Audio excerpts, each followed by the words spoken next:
নমস্কার, দেখছেন বার্তা হরিঙ্গাটা। আমি গৌর ঘোষ। 2026-এ ইলেকশন ঘোষণা হতেই মানুষের মনের উচ্ছ্বাস জেগেছিল, কে জিতবে, কে আসবে সরকারে। অবশেষে সব কিছু অবসান ঘটিয়ে ভারতীয় জনতা পার্টি পশ্চিমবাংলা দখল করল। তাই তার উদ্দেশ্যে পথে নামল ভারতীয় জনতা পার্টির সৈনিকরা বিজয় মিছিল করে। সেই বিজয় মিছিলে আজকে তুলে ধরলাম হরিণঘাটা ব্লকের আয়েশপুর ভোগেরপাড়া বিরোহীর এলাকার কিছু ছবি। গেরুয়া শিবির গেরুয়া রং মেখে রাস্তায় নেমে জয়ধ্বনি দিয়ে, জয় শ্রীরামে জয়ধ্বনি দিয়ে উল্লাস করে চলেছে, যার নেতৃত্বে ছিলেন বাণী ঘোষ, অমৃত পাল। আসুন দেখে নিই তার এক ঝলক। রিপোর্ট দীপক কুমার মুস্তাফি ও গৌর ঘোষ।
ভারতীয় জনতা পার্টির জয় জয়কার সারা পশ্চিম বাংলা জুড়ে চলছে, সারা বাংলায় এই উৎসব থেমে নেই আজ বিরোহীতেই। আপনি তার নেতৃত্ব দিলেন আজকে ডাকঘর থেকে, ভোগের পাড়ার থেকে ডাকঘর হয়ে বিরোহী, কি বলবেন? আপনারা দেখবেন আর কিছুদিনের 3 দিন হলো আমাদের সরকার গঠন হয়েছে।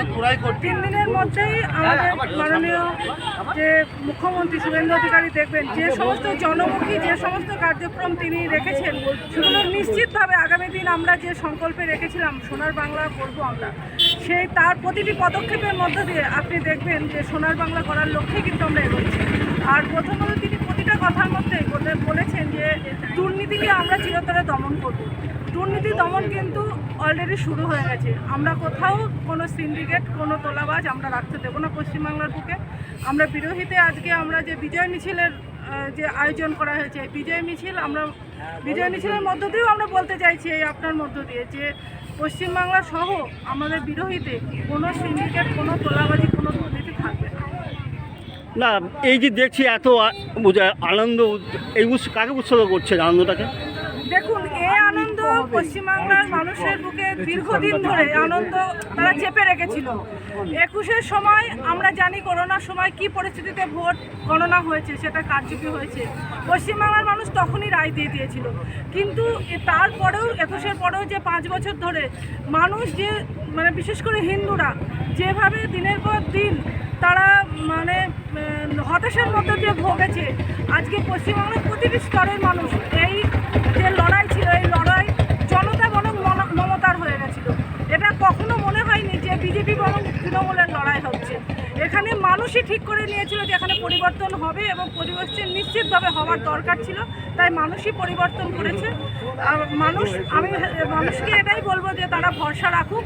ভারতীয় জনতা পার্টির সরকার এখানে প্রতিষ্ঠিত হয়েছে। আগামী দিন কিভাবে উন্নয়ন করতে হয় সেটা ভারতীয় জনতা পার্টির সরকার দেখিয়ে দেবে। ধন্যবাদ। জয় শ্রীরাম।